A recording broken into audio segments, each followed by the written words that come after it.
Right. இயேசுவின் நாமத்தினாலே கர்த்தருடைய பரிசுத்த நாமத்துக்கு ஸ்தோத்திரம். ஒரு எழுப்புதல் ஊழியத்தில் தேவன் நம்மை இணைத்திருக்கிறார். பல பிசாசை, செய்வனை பிசாசை, விக்கிரகத்தை, சுயத்தை, அல்லையா அந்த தெருக்களில் இருந்து வந்த ஜனங்கள் மூலமாய் வந்த யுத்தங்களை, ஒவ்வொரு குடும்பத்திலும் கிரியை செய்த குலதெய்வத்தின் மூலமாய் வந்த யுத்தங்களை, மனுஷர் மூலமாய் வந்த யுத்தங்களை, விசுவாசிகள் மூலமாய் வந்த யுத்தங்களை எல்லாம் முடிச்சு வந்து நிற்கிறோம். அல்லேலூயா. நான் இப்போ கொஞ்ச நாளாக கொஞ்சம் ஒரு சோர்வு ஏற்பட்டது. நான் 35 வருஷமாக ஓடிக்கிட்டு இருக்கேன். ஆண்டவரே, இந்த எழுப்புதல் சத்தியத்துக்கு இணையக்கூடியவர்கள் ஒருத்தருமே இல்லையே. எல்லா சபைகள்லேயும் ஆட்கள் நிறைய இருக்கிறாங்க. எங்கள் சபையில் நாங்கள் இன்னும் 15 பேரை வச்சுக்கிட்டு தானே இருந்துக்கிட்டு இருக்கோம் அப்படின்னு சொல்லி ரொம்ப வருத்தப்பட்டு கொண்டிருந்தேன். ஆண்டவர் உணர்த்தின காரியங்கள், நீ எந்த சபைனாலும் எடுத்துக்க, உங்கள் நீ உருவாக்குற சபையில் உள்ள ஒரே ஆளுக்கு கூட அளவுக்கு கூட அங்கே ஒருத்தர் இல்லை. அதை நல்லா கவனித்து பாரு. இயேசுநாதரே ஒருவர் மேல் ஒருவர் மிதிக்கத்தக்கதாக இயேசுநாதரை தேடி வந்தார்கள்.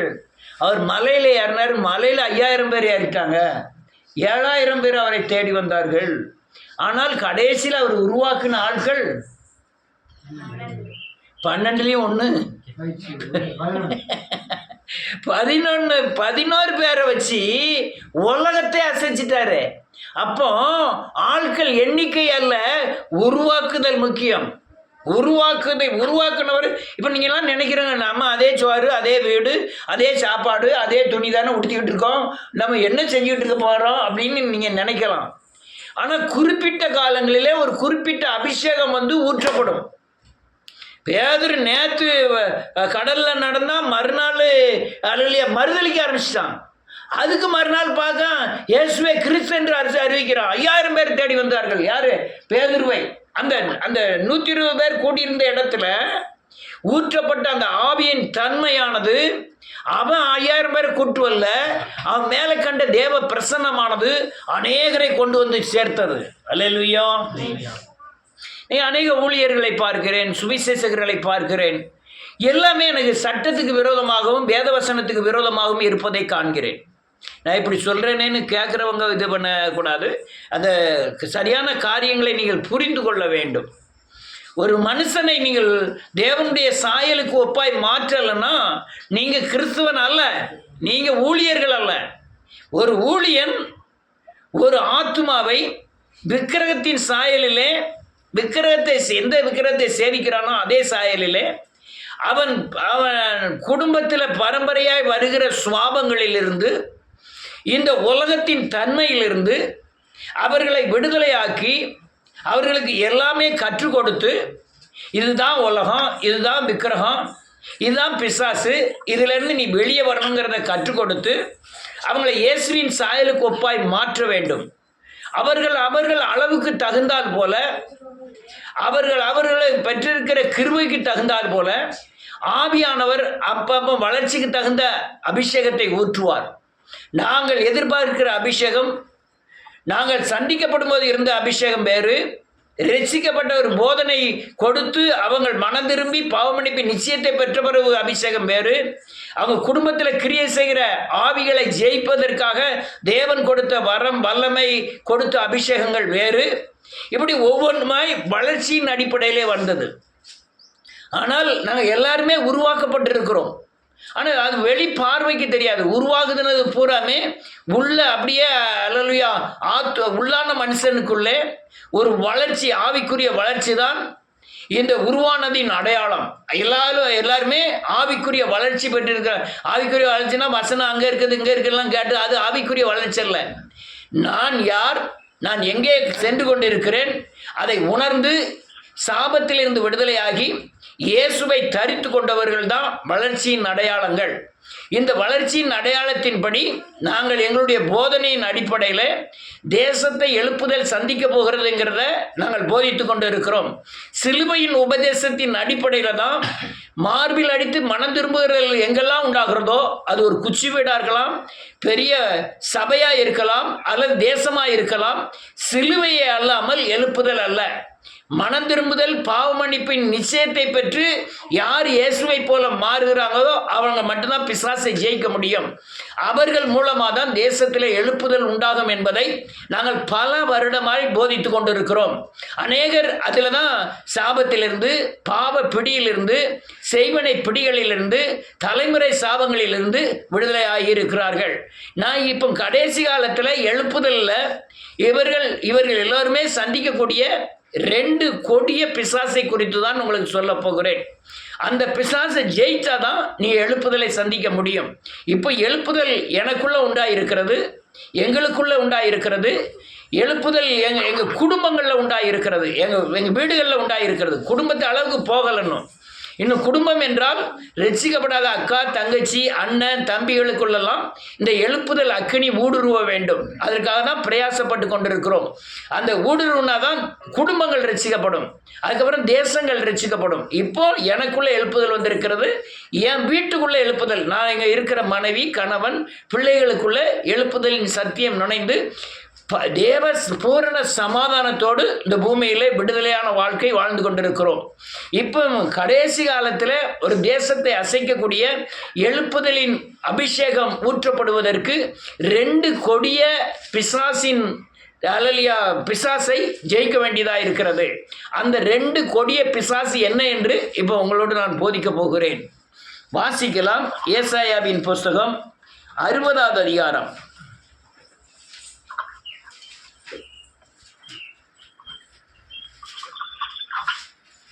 வாசிக்கலாம். முதல் வசனம். எழும்பி பிரகாசி, உன் ஒளி வந்தது. வேதம் சொல்லுகிறது உன் மேலே இயேசு என்ற ஒளி வந்தது. அந்த ஒளியின் மூலமாய் அந்த வெளிச்சமாகிய மகிமை உன் மேல உதித்திருக்கிறது. எழும்பு, நீ உட்கார்ந்திருக்காத. நான் அப்ப உணர்வை குறித்து சொன்னேன். இப்ப சொல்லக்கூடியது அந்த உணர்வின் அடிப்படையில் நான் என்ன பெற்றிருக்கிறேன். என்னப்பா சத்தம் போட்டு ஜெபம் பண்ணுவதல்ல, 1000 வசனங்களை ஒப்பிப்பதல்ல, அல்லேலூயா, மதத்தின் சாயல் அல்ல, இயேசுவின் சாயலின் அடிப்படையில் உனக்குள்ளே இருக்கிற இயேசு கிரியைகள் மூலமாய், வார்த்தையின் மூலமாய், ஐம்புலன்கள் மூலமாய் வெளிப்பட்டு அந்த ஒளியானது மக்கள் மத்தியிலே பிரகாசிக்கப்பட வேண்டும். ஒப்பிக்கிறது எத்தனை பேர் ஒப்பிச்சிருப்பாங்க.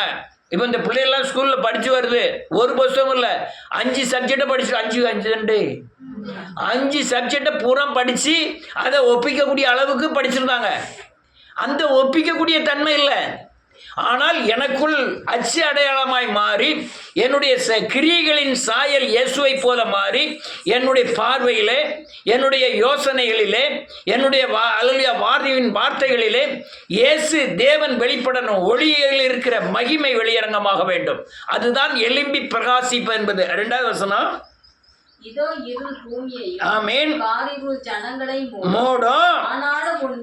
ஆனாலும் கர்த்தர் உன்மேல் உதிப்பார், அவருடைய மகிமை உன்மேல் காணப்படும்.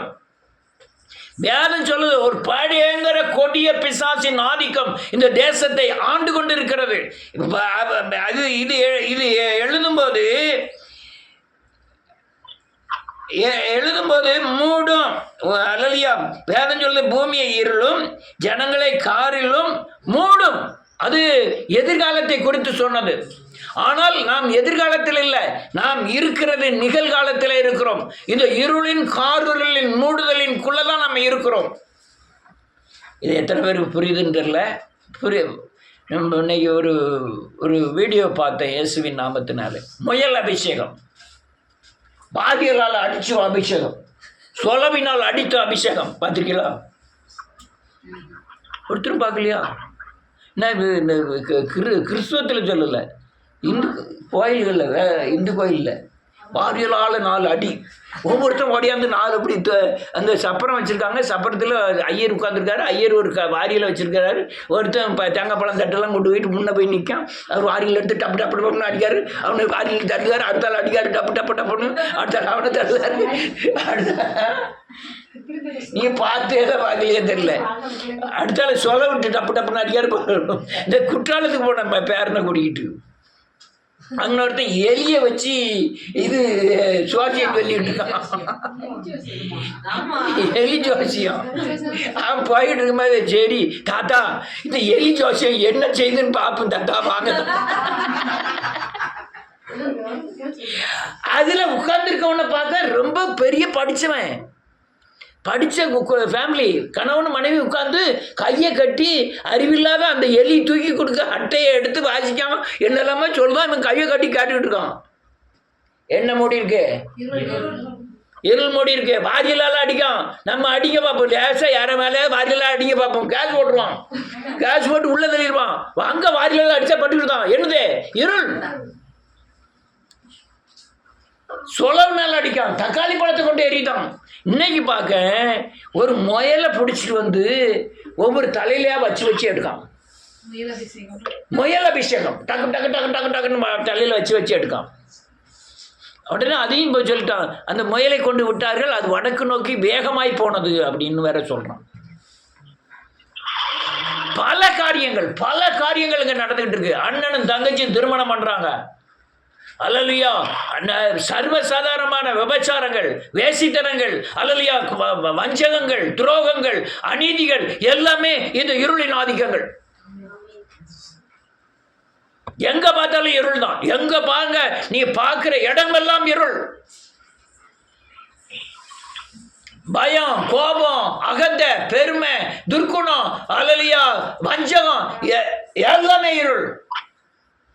ஆனால் இந்த இருள் இந்த இருள் யாரில் மூடுமா? ஜனங்களை எல்லாம் மூடி இருக்கு. இந்த உலகம் பூரா அப்படிதான் மூடி இருக்கு. நான் இந்த குடும்பங்களை பார்க்குறேன். தாயும் தாப்பனும் பிரயாசம். அதுவும் 50 வயசுக்கு அப்புறம் தான் உழைப்புங்கிற எண்ணமே கடுமையாக வருது ஆளுகளுக்கு. நீ எந்த வீட்டுன்னு பாருங்க. 50 வயசு வரையும் அங்கங்கே ஓடுவாங்க. எங்கே திருநெல்வேலி ஜோவமா, அங்கே ஜோவமா எல்லாம் ஓடுவாங்க. 50 வயசு ஆகிட்டுனா போதும் தயிர் பாடி தூக்காகும். கடுமையான உழைப்பு, பயங்கர உழைப்பு. எங்கே போகிறேன்? அம்பாசமுத்திரத்தில் போய் நான் தயிரை விற்க போகிறேன், மோரை விற்க போகிறேன். எப்போ? 58 ரிட்டர்டு. இவங்க 60 வயசுக்கு அப்புறம் ஓட்டம். எங்கே சம்பாத்தியம் பண்ணதுக்கு? எப்படியா 4 இட்லியாக சம்பாத்தியம் பண்ணிடணும். நேற்று வரை என்ன செஞ்சோம் ஒன்றுமே தெரியல. இப்போ என்ன செய்ய? எப்படியா சம்பாத்தியம் பண்ணிடணும். இருள். ரெஸ்ட் எதுல மட்டும் கிடையாது தெரியுமா? கிறிஸ்துவ ஊழியத்தில் மட்டும்தான் ரெஸ்ட் கிடையாது. அவன் சம்பாத்தியம் பண்ணது நல்ல சம்பாத்தியம் பண்ணுதாங்க. யார் வாரிக்கொள்ளும் போவான்மன் என்பதை அறியாது இருக்கிறார்கள் மாதிரி. மாமா உடனே எல்லாத்தையும் எழுதி கொடு, உடனே நீ முதல்ல வெளியே போ. ஆனா இப்ப சட்டங்க மாத்திட்டான். நீ என்ன எழுதி கொடுத்தாலும் சரி, போய் கலெக்டர்கிட்ட பெட்டிஷன் கொடுத்த மறு நிமிஷமே எல்லாம் உங்க பேருக்கு வந்துடும். திரும்ப எவ்வளவு தான் நீங்கள் எழுதி கொடுத்தாலும் சரி, டக்குன்னு கலெக்டர் போய் ஒரு பெட்டிஷன் கொடுத்தா போதும், உடனே அவ்வளோ ரிஜிஸ்டர் ஆஃபீஸில் போய் அவ்வளோ உங்கள் பேரில் மாற்றி கையில் கொடுத்துருப்பான். நிறைய பேருக்கு செஞ்சுருக்காங்க ஸ்டாலின் கவர்மெண்ட்டில். ரைட். இருள் பூமியையும் காரிலுள் ஜனங்களை மூடும். கர்த்தர் உன்மேல் என்ன செய்வாரா? உதிப்பார். எந்த கர்த்தர்? ஒரு வசனத்தை வாசிருமா, அந்த இது அப்படியே இருக்கட்டும். அந்த எங்கே உதிச்சிருக்கிறாருங்கிறத காமிக்க. லூக்கா எழுதின சுவிசேஷம் 1ஆவது அதிகாரம்.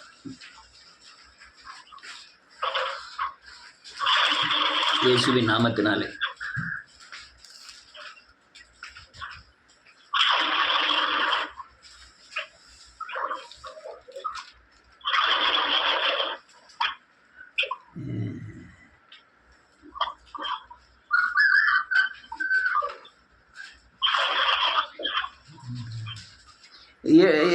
முதலாவது அதிகாரம் 79வது வசனம்.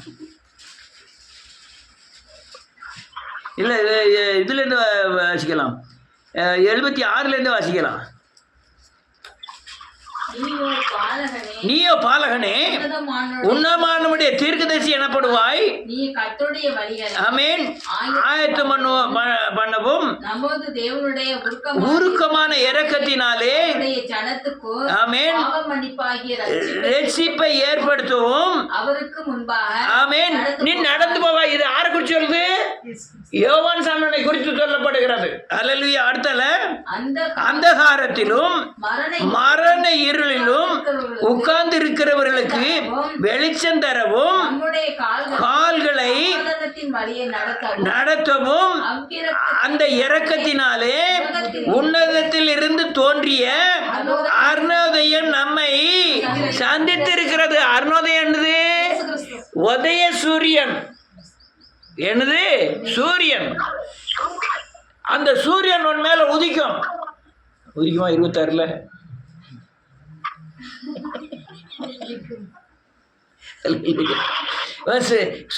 உதய சூரியன் சூரியன் உன் மேல உதிக்கும். அதாவது அங்க 60ல சொல்லுது, அவர் கர்த்தர் உன்மேல் கர்த்தர் உதிப்பார், அவருடைய மகிமை உன்மேல் காணப்படும்.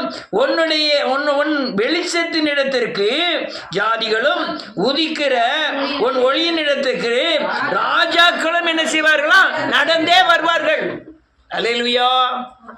பிரசங்கம் அல்லையா, நான் பிரசங்கத்தை நம்புவதே கிடையாது, தேவ மகிமையை தான் நம்புறேன். ஜோசுவாவுடைய ட்ரெஸ் எல்லாம் ஜமன் போட்டிருக்கான், பேண்டு, அந்த கோட்டு, இதெல்லாம் நம்புறதே கிடையாது. படிப்பு அதெல்லாம் என்ன செய்யறது? நீ இயேசுவை போல மாறி இருக்கியா? அதான் முக்கியம். சாபத்திலிருந்து விடுதலை ஆனதான் இயேசுவை போல மாற முடியும். அந்த மாறி இருக்கியா? அதான் வெளிச்சம். உன்னை உள்ள இருக்கிற இயேசு கிரியைகள் மூலமாய், உன் வாயின் வார்த்தை மூலமாய், ஐம்புலன்கள் மூலமாய் வெளிப்படணும். பாவம் எங்கிருந்து உள்ள நுழையுது? ஐம்புலன்கள் வழியாய். கிறிஸ்து எங்கிருந்து வெளிப்படுவார்? ஐம்புலன்கள் வழியாய். அப்போ ஐம்புலன்கள் இந்த கிரியையை நீங்கள் அழித்து இயேசுவின் அச்சு அடையாளத்தை ஐம்புலன்களை என்ன செய்யணும்? இந்த கண்ணு யார் கண்ணா மாறணும்? இப்ப யார் கண்ணா இருக்கு? நம்ம பிசாசின் கண்ணா தான் இருக்கு, நம்ம தாத்தா கண்ணா தான் இருக்கு, நம்ம சுயத்தின் கண்ணா தான் இருக்கு. இயேசுவின் கண்ணா இருக்கணும். அதான் ஆண்டவர் சொன்னாரு, மனுஷன் பார்க்கிற விதமாய் நான். அப்ப அவர் பார்க்கிற விதமான விஷயம் பார்க்கணும். அப்ப அதுதான் என்னது? தேவனுடைய வெளிச்சம். அதான் தேவனுடைய ஒளி. அல்லேலூயா. தேவன் பார்க்கிற விதமாய் பார்க்கிறது தான் தேவனுடைய ஒளி. நீங்க வாயில கெட்ட வார்த்தைகளும் கோபங்கத்தின் வார்த்தைகளும் அது உன்னுடைய ஒளி அல்ல.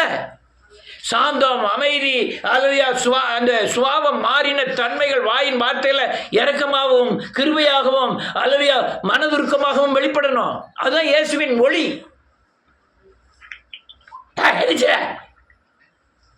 அப்படின்னு சொன்னோம்னா ஒளியாது, அது பிசாசுங்குது. என்னப்பா அடியில் கை வைக்காதப்பா என்ன அப்படின்னு சொன்னா அது என்னது? அது ஒளி. இல்லையா? இதெல்லாம் ரைட்டு. 4வது வசனம், சுற்றிலும் உன் கண்களை ஏறெடுத்து பார். ஒரு நிமிஷம். அடுத்தல அவர்கள் எல்லோரும் வேகமாய் கூடி உன்னிடத்துக்கு வருகிறார்கள். குமாரர் தூரத்திலிருந்து வந்து குமாரத்திகள் பக்கத்திலே வளர்க்கப்படுவார்கள். வேதம் சொல்லுது, உன் கண்களை ஏறெடுத்து பார், அவர்கள் எல்லோரும் ஏகமாய் கூடி உன்னிடத்தில் வருகிறார்கள். அழைச்சி வெளியே போய் பார்ப்பா, யாரும் மாறாவளாங்க. அந்த பார்வையில் கண்ணை பொத்திருக்கேன். திருமலாபுரத்தில் எங்க மாமா வராரு. பேபி, நான் மதியமா சொல்லல, கருத்தை சொல்றேன். எங்க இருந்து பார்க்க? ஆத்மா கண்கள் மூலமா. அங்க நீ பார்க்கும்போது அந்த விரோதமா இருக்கும். ஏசுவை கும்பிடு அப்படிம்பாங்க. ஆனா என் விசுவாசம் என்ன இருக்குன்னா, அவரை ரட்சிக்கவும் தேவன் வல்லவர். பாக்குறேன் அப்படி பார்த்தா சொல்றேன். ஏசையா அங்க திரும்பி பாரு, உங்க ஜாதியின் இடத்துல அவங்கெல்லாம் என்ன செஞ்சிட்டு இருக்காங்க? நடந்து வந்துகிட்டு இருக்காங்க. ஒன்று வேதம் சொல்லுது, உன் குமாரர்கள் தூரத்தில் இருந்து வந்து குமாரத்திகள் உன் பக்கத்திலே வளர்க்கப்படுவார்கள். யார் குமாரர், யார் குமாரத்தி? ஜெபசீனா மாம்சத்தில் பிறந்தவன், ஆவியில பிறந்தவர்கள். நீங்களாம் எனக்கு யார் தெரியுமா? குமாரர்கள். காலை பையா எனக்கு என்ன உண்டு? குமாரர். எவ்வளவு பெரிய குமார், என்னையோட மூத்த குமாரர். அப்ப இவங்க யாரு? குமாரர்கள், குமாரத்திகள். யாருக்கும் வளர்க்கப்படுதுன்னா என்னது? நல்ல சோத்த போய் கொடுக்குதான். வசனத்தை கொடுத்து அவங்கள இயேசுவை போல் மாற்றுதான் நான் என்ன செஞ்சுட்டு இருக்கேன், வளர்த்துக்கிட்டு இருக்கேன். எந்த ஆகாரம்? என் மாம்சம் உனக்கு நீங்கள் புசிக்கிற ஆகாரம். இதை புசிக்கிறவன் மரித்தாலும் பிழைப்பான், மறியாமலும் இரத்தத்தை பானம் பண்ண கொடுக்கிறோம், மாமிசத்தை புசிக்க குடிக்கிறோம், சிலுவை உபதேசத்தை கொடுத்து வேத வசனத்தை பின்பற்ற கொடுத்து அவர்கள் இயேசுவை போல மாற்றுதுதான் அந்த குமாரத்திகளையும் குமாரர்களையும் வளர்க்கிறது. அல்லேலூயா. ரைட்டு, அதுக்குள்ளே 20 நிமிஷம் ஆகிட்டு நான் எவ்வளோ காரியம் சொல்லணும். ரைட்டு, இப்போ 2 பிசாசுன்னு சொன்னேன். எத்தனை பிசாசு? 2 பிசாசு. நீங்கள் வளர்ச்சி அடையாமல் அந்த பிசாசை பார்க்கவே முடியாது. நீங்கள் கும்பிட்டு வந்து பிசாசு இருக்கலாம், நீங்கள் லேசாக பார்க்கலாம். கதவை தட்டும், பேசும், கனவுல வரும், சில நேரத்தில் டைரக்டாக வரும். ஆனால் இந்த பிசாசு என்ன பிசாசு தெரியுமா? உள்ள இருந்து கிரியை செய்கிற பொல்லாத ஆவி. நீங்கள் அதனால் அதை லேசாயல்ல தான் பார்க்க முடியுமே தவிர இந்த உலகத்தில் இருக்கிற பிசாசை மாதிரி நேரெலாம் பார்க்க முடியாது. நான் வீட்டில் படுத்துருக்கேன், தாமஸ்ன்னு கூப்பிடுது, வெளியே வந்து பார்க்க ஒரு பொண்ணை வயறதுக்கு ஒரு ஆள் நிற்கி, டக்குன்னு பார்க்க அது சின்ன பிள்ளை மாதிரி ஆகி அந்த மேலோடைய கையை கொடுத்து கதவை திறக்கு. ராத்திரி உள்ளே படுத்துருக்கேன், வெளியே பூட்டு கலக்கலன்னு கலக்குது. ஏன் தாமஸ் வெளியே வா, தாமஸ் வெளியே வாங்கு. யாருன்னு வெளியே வந்து பார்க்க ஒருத்தரையும் காணல.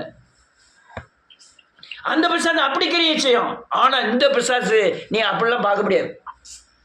எதனால பார்க்கலாம்னா, நீங்க ஆவியில இருந்தா சொல்லுங்க, மாம்சத்தின் கிரியைகளை வைத்து அந்த இருளையும் காரிருளையும் பார்க்க முடியும்.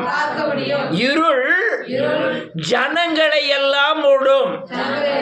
ஜனங்கள் என்பது உலக ஜனங்கள். காரிருள் கிறிஸ்துவ ஜனங்கள். இருள் என்பது உலகம் பூரா மூடும், பூமியை பூரா இருள் மூடும். ஆனா கிறிஸ்துவ ஜனங்களை காரிருள் மூடும். அல்லேலூயா. இதை ஜெயிக்கணும்னு ஆண்டவரே சொன்னார். இதை நீங்கள் ஜெயிச்சாதான் ஒரு சரியான எழுப்புதலை நீங்கள் காண முடியும்னு 3 சுவிசேஷத்துலேயும் சொன்னார். இந்த காரிருள் பயங்கரமாக இந்த கிறிஸ்துவர்களை மூடி இருக்கிறது. நீ எங்கேயாவது போய் இயேசுவை சிலுவை பற்றி சொல்லுங்க. ஐயா, நீ மனம் திரும்ப வேண்டும், பாவ மன்னிப்பு நிச்சயத்தை பெற வேண்டும். தாத்தா நீ மனம் திரும்புங்க தாத்தா அப்படின்னா, அவன் அந்த பைத்தியக்காரன் சொல்ல மாதிரி நீ சொல்ல ஆரம்பிச்சியான்னு சொல்லிடக்கூடாது. அல்லேலூயா. அடிப்படை என்ன தெரியுமா? ரட்சிக்கப்படுவதற்கு என்ன தெரிய வேணும்? மனம் திரும்ப வேணும். பாவத்தை மீட்கப்படுவதற்கு இயேசு சிலுவையில் என்ன ஆனாரு? பலியானார். இங்க மட்டுமல்ல, நீ அப்போஸ்தலர்களில் பார்த்தீங்கன்னா இயேசுவே கிறிஸ்து, இயேசு மரித்து அடக்கம் பண்ணப்பட்டு உயிர்த்து கிறிஸ்துவாய் வெளிப்பட்டாருங்க தான் இயேசுவே கிறிஸ்து என்று நிரூபிப்பது. அந்த நிரூபிக்கிறது யாரெல்லாம் எங்க சொன்னாலும் சரி அவங்களை புறம்பாக்கினார்கள், அடிச்சு தூக்கி வெளியே தூக்கி போட்டாங்க. காரணம் என்னன்னா, காரிருள் கிறிஸ்தவர்களை மூடி இருக்கிறது. இன்னைக்கு மூடி இருக்கு. வீடியோ போட்டுங்க, ஏகப்பட்ட வீடியோ. இந்தப்பா செல்லப்பா RES வந்துருக்கு போட்டுருக்கு. அல்லேலூயா. நல்ல காட்டுங்க. அந்த அண்டியோடு கூட காரிருள் ஜனங்களை மூடி இருக்கு. நீ உபதேச குழப்பம் இருக்குன்னு நீங்க எங்கேயாவது போய் சொல்லி பாருங்க, ஏற்றுக்கிட மாட்டான். எங்க பாஸ்டர் மாதிரி கிடையாது. எங்க பாஸ்டர், எங்க சுவிசேஷ கிடையாது, எங்க பாட்டு, எங்க பாஸ்டர் என்ன பாட்டு படி பார்த்துக்கணும். எங்க பாஸ்டர் என்ன ஆளுதான் தீர்க்க தரிசனம் சொல்லாது, குப்பையில தூக்கி போடுங்க. பேயும் தான் தீர்க்க தரிசனம் சொல்லுது. கேட்குறவங்க கொஞ்சம் கரண்டு மாதிரி தான் இருக்கும், ஆனால் இதான் சத்தியம். அது எதுக்கே வேணாம்? எனக்கு தேவை இயேசுவின் ரத்தம், எனக்கு தேவை மாமிசம். மாமிசத்தை புசித்து ரத்தத்தை என்ன செய்வேன்? பானம் பண்ணுவேன். எனக்கு அதுதான் தேவை. அதனால எனக்கு என்ன உண்டாகிறது? நான் பழைய மனுஷனை சிலுவையில் இருந்து புதிய மனுஷனாகிய கிறிஸ்துவை தரித்து, இது வெளிச்சம். ஆனா இருள் என்ன தெரியுமா? இந்த சிலுவையே மறுதளிக்கிறது தான் இருள், காரிருள். அல்லேலூயா. நான் ஒரு சில காரியங்களை சொல்லிட்டு அடுத்தெல்லாம் போறோம். எல்லாரும் சொல்லுங்க. இருள் என்பது ஒரு மனிதனுடைய மனநிலையை குருடாக்குகிற தன்மை. என்ன சொன்னேன்? மனநிலையை குருடாக்குற தன்மை. இல்லைன்னா வாரியில அடிச்சா ஏற்றுக்கிடுவானோ, பக்கத்து வீட்டுக்கு அடி வாரியில அடிச்சுவாரு. அங்க பெரிய பெரிய படிச்சவங்களாம் போயிட்டான். இருள், பயங்கர இருள். பூமியை பயங்கரமா மூடி இருக்கு. லவ் பண்ணது ஒன்றும் தப்பு இல்லைன்னு பேசான் சர்ச்சில். எவ்வளவு பெரிய இருள் சொல்லுங்க. மனச்சோர்வு, பதட்டம், பயம், கோபம், எதிர்மறையான உணர்வு, இது எல்லாமே இருள். என்னதெல்லாம் இருள்? சோர்வு, பயம், பதட்டம், அல்ல கோபம், கசப்பு, அவனை எப்படியாவது அடிச்சிடணும்னு மனசுக்குள்ள வச்சிருக்குது. இதெல்லாம் என்னது? இருள். மன தெளிவு இல்லாத தடுமாற்றம், குற்ற உணர்வு, எல்லாம் இருள். இந்த இருளை பிடிச்சுதான் மக்கள் பயங்கரமா அலைதான். எங்க பாருங்க, இந்த பணம் சேர்க்கணும், அது என்ன தெரியுமா? இருள். இருள்ல பல வகைகள் இருக்கு, ஏகப்பட்டது இருக்கு. ஒரு ஆளு, ஒரு கிறிஸ்தவர், ஜேபி காலேஜில் வாட்ச்மேன் வேலை உட்காரு. நான் இப்படி ஒரு ஜாதியில் பொண்ணு வேணும் அப்படின்னு. எங்கள் பெரியம்மா மகா இருக்கா, நல்லா படிச்சிருக்கா, இவரும் நல்லா படிச்சிருக்காரு. இந்த ஆளும் கட்டி வச்சிடலாம் போல் இருக்க. அப்போ நான் வீட்டில் கேட்டுட்டு வர்றேன் அப்படின்னாரு. பிரதர், நைஸாக அந்த மாப்பிள்ளை வீட்டில் சொல்லி எனக்கு கொஞ்சம் கமிஷன் வாங்கி தர சொல்லி பாருங்களேன். யாருக்கு?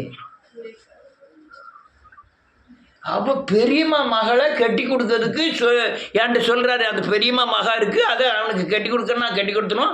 ஆனால் ஆம்பளை அந்த அவர்கிட்ட சொல்லி நீங்கள் கொஞ்சம் பைசா வாங்கிட்டாங்க, கமிஷன் வாங்கிட்டாங்க, நான் நீங்கள் கட்டியேன்னு சொல்லி இங்கேயும் வாங்கி தரேன், உங்களுக்கு கொஞ்சம் எடுத்துக்கிடுவோம், நம்ம கொஞ்சம் எடுத்துக்கிடுவோம்.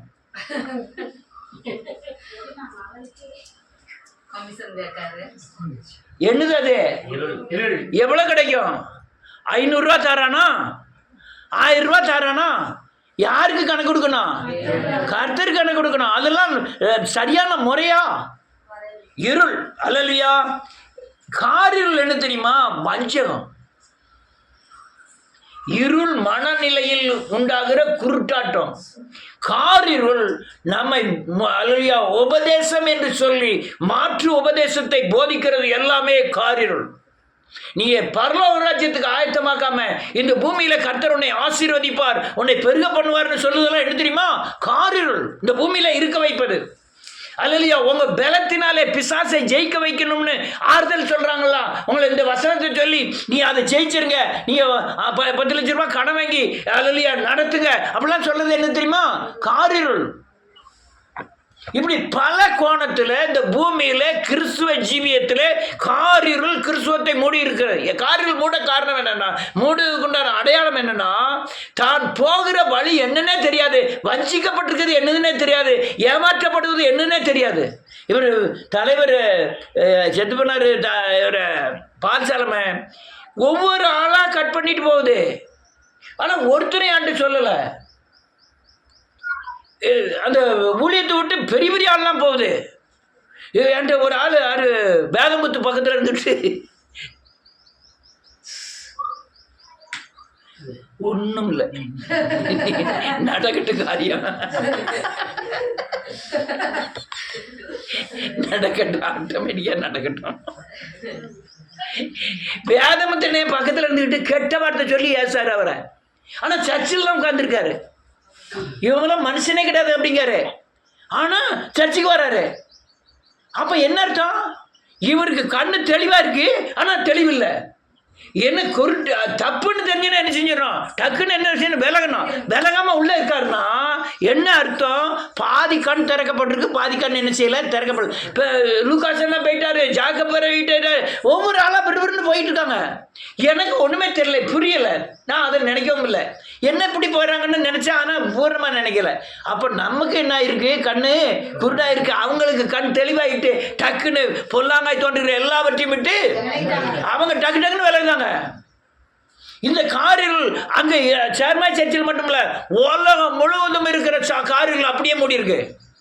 அமெரிக்காவில் ஒரு பொம்பளை நடத்துகிற ஒரு சர்ச்சு, ஆணுக்கு எப்பவும் சொன்னேன்னு நினைக்கிறேன், ஆணுக்கு கல்யாணம் முடிக்கிறதுக்கு வந்து நிற்கிறாங்க.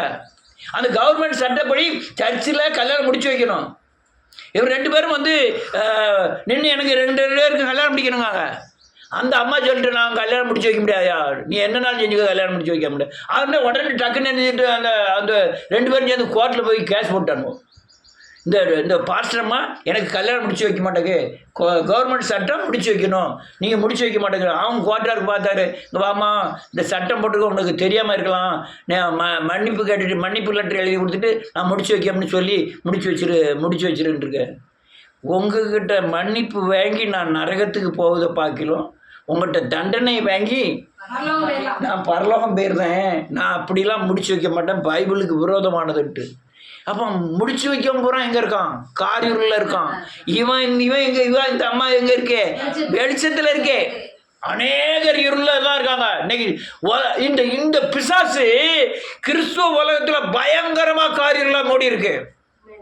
எங்கே பார்த்தாலும் காரியங்கள் முடியும். நல்ல நூனுக்காக சொல்கிறேன், நீங்கள் மறுரூபமாகி இயேசுவை பின்பற்றி உலகத்தின் பார்வைக்கு அற்பமாய் கோமாளியாய் அல்லது பணமற்றவர்களாய் தேவனுடைய பாரியத்தில் விசுவாசத்தின் பாதையில் ஐஸ்வர்யவானாய் மறுரூபமாகி இருந்தீங்கன்னா அவங்களுக்கு போகிற உங்களை பைத்தியக்காரனா தெரியும். அவன் உலகத்தில் கட்டி கொடுக்க அடித்தடி பண்ணோம், எல்லா வேலையும் செய்ய. அவனுக்கு நம்மளை பார்த்தோன்னே எப்படி தெரியுமா, இழப்பமாய் காணப்பட்டு ரொம்ப அற்பமாய் காணப்படுவோம். நாம் வெளிச்சத்தில் இருக்கவங்க இருளில் இருக்கவங்களுக்கு ரொம்ப அற்பமாய் காணப்படுவோம். நம்ம விசுவாசத்தினால செய்யணும், அவன் பலத்தினால செய்கிறான். அல்லையா, நம்ம சத்தியத்தின் படி செய்தோம், பரிசுத்தத்தின் படி செய்கிறோம், அவன் சுய புத்தியின் படி செய்கிறான், உலகத்தின் படி செய்கிறான். நான் படிப்பே வேஸ்ட்டுமே. எல்லாம் கேட்டோம்னா என்ன இப்படி பேசுறான்னு நினைச்சுடுவாங்க. படிப்பு என்னையா படிப்பு, கொஞ்சம் அறிவு வேணும், அவ்வளோதான். நிர்ணயிக்கணும், எதிர்கால வாழ்க்கையை நிர்ணயிக்கிறாரு. குஜராத்திக்காரன் கொஞ்சம் படிப்புக்கு அப்புறம் படிக்க வைக்க மாட்டான். கவர்மெண்ட்டில் வேலை பார்த்தோம்னா அவனுக்கு பொண்ணே கொடுக்க மாட்டான். யார் பிஸ்னஸ் பார்த்தா அவனு அது பிஸ்னஸ்ங்கிற இருளில் மூடி இருக்கான் அவன். அல்லையா, இப்படி அநேகர் இந்த சொரண்டெல்லாம் போனீங்கன்னா ரொம்ப படிக்க மாட்டாங்க. கொஞ்சம் படிப்பு வந்தோடனே டக்குன்னு அவங்க பிஸ்னஸ் தான், டக்குன்னு பிஸ்னஸ்லாம் மாட்டி விடுவாங்க. ரெட்டியார்கள் ஹோட்டல் வச்சுருக்காங்களா, அவ்வளோ பேரும் கொஞ்சம் படிப்பு தான், ஆனால் பெரிய பெரிய தொழில்களை பண்ணுவான். அவன் இந்த இருளையே அவன் சாமியை நம்பி படிப்பை நம்ப மாட்டேங்கான, நம்ம ஏன் நம்பணும்? அதோட படிக்காமல் இருக்கிறத.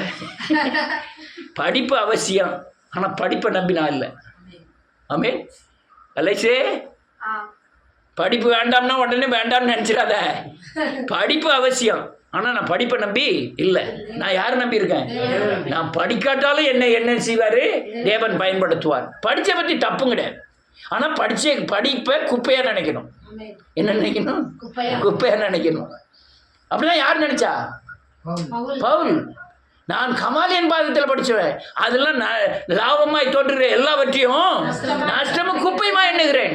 இதெல்லாம் இருளில் இருந்து வர்ற வெளிச்சம். பணத்தை நம்ப மாட்டேன், வெளிச்சம்.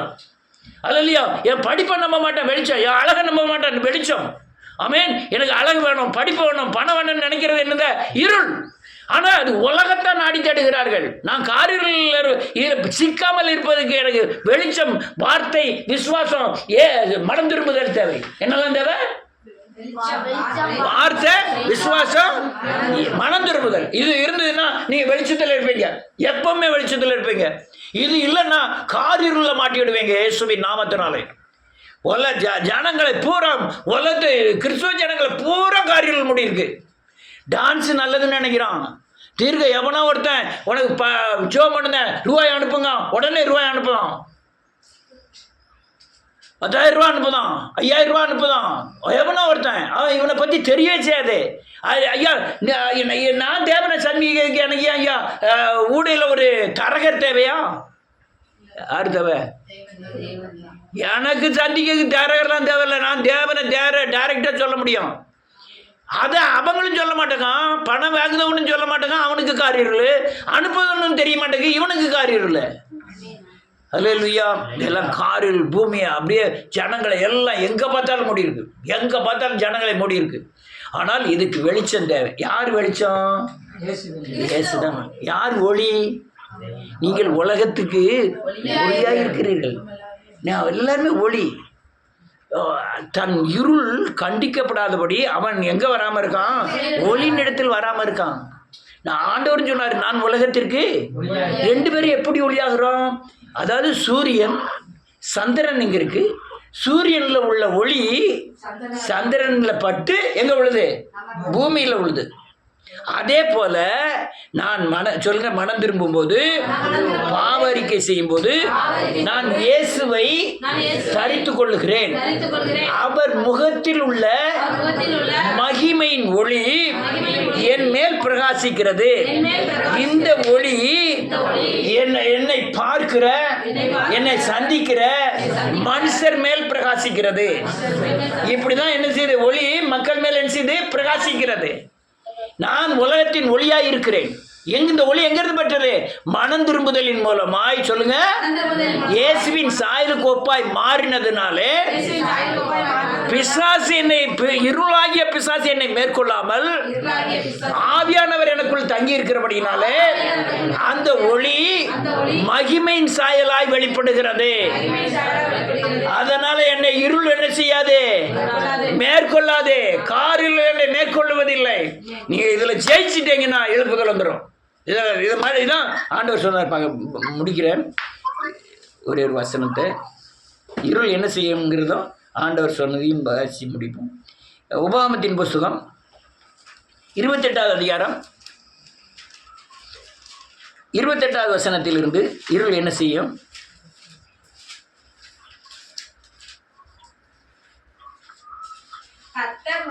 ஆமென். புத்தி மயக்கத்தினாலும் குருட்டாட்டத்தினாலும் மன திகைப்பினாலும் பாதிப்பார்.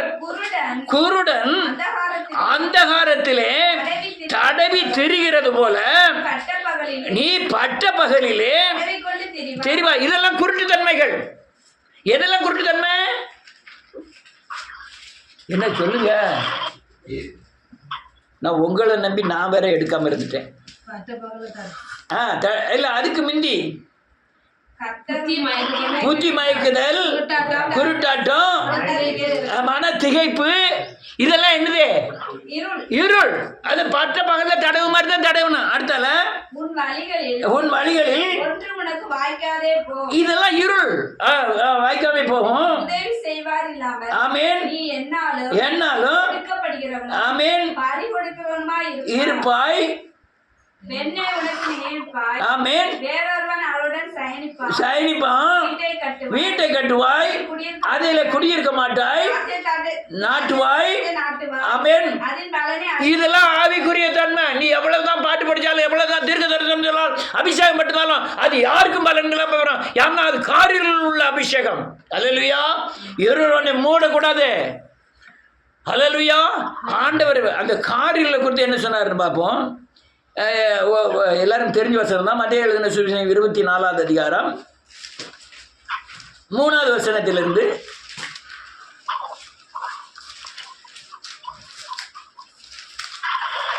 3வது வசனத்திலிருந்து பின்பு அவர் ஒளியின் மகிமையில் உட்கார்ந்திருக்கையில் சீசர்கள் அவரிடத்தில் தனித்து வந்து, ஆமென், இவைகள் எப்பொழுது சம்பவிக்கும்? வருகைக்கும் உலகத்தின் முடிவுக்கும் அடையாளம் என்ன எங்களுக்கு சொல்ல வேண்டும் என்றார். முதல் பேயை சொல்றார் பாருங்க. இயேசு அவர்களுக்கு பிரதித்திரமாக, ஆமென், ஒருவனும் உங்களை வஞ்சியாதபடிக்கு எச்சரிக்கையாக. இதுதான் பயங்கர பேய். இயேசு கடைசி காலத்தில் எழுப்புதல் வருவதற்கு முன்பாக ஒவ்வொரு கிறிஸ்துவரையும் தாக்கக்கூடிய வஞ்சிக்கிற காரிருள். வஞ்சகம்னா என்னது? காரிருள். காரிருள்னா என்னது? வஞ்சகம். அடுத்தால அநேகர் வந்து நாமத்தை தரித்து கொண்டு நானே கிறிஸ்து என்று சொல்லி, நானே மோகன்சி என்று, நானே ஆலன்பால் என்று, நானே தாடிக்காரர் என்று பேர் தெரிய மாட்டேங்குது என்று சொல்லி அநேகரை என்ன செய்வாங்க? வஞ்சிப்பாங்க. இவங்களுக்கு எதுக்கியா பணம்? 5000 பேர் வராங்க. யாரை கிறிஸ்துக்குள்ள உருவாக்கியிருக்காங்க? நான் உருவாக்கியிருக்கேன். உருவாக்கியிருக்கீங்களா இல்லையா? எதை எதிர்பார்த்து உருவாக்கிறேன்? நீ 50 ரூபா சாப்பாடு தரணும்னு கேட்க வச்சுங்க. இல்லை, நான் உருவாக்கக்கூடிய தண்ணி அதை ஏன் செய்ய மாட்டேங்காங்க? 5000 பேர் தான் நம்ம எவ்வளோ தூரம் உருவாக்கலாம். நானும் பள்ளிக்கூடத்தை விட்டு தூர போக மாட்டேன். பாத்ரூம்பு, சாப்பாடு, பள்ளிக்கூடம் உட்காந்து போதிச்சுக்கிட்டே இருப்பேன். அப்படியே காலத்துல 5000 பேர்லாம் போதிச்சு ஆகணும்ல. செய்வாங்களா? அல்லேலூயா. 5000 பேர் நஷ்டம். அடுத்தால யுத்தங்களையும் செய்திகளையும் இல்லை இல்லை இன்னொரு ஒன்று இல்லை 23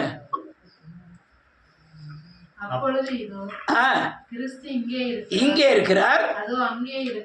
இதெல்லாம் காரியங்கள். அங்கே இருக்கிறார் எவனாலும் சொன்னால் நம்பாதீங்கள்.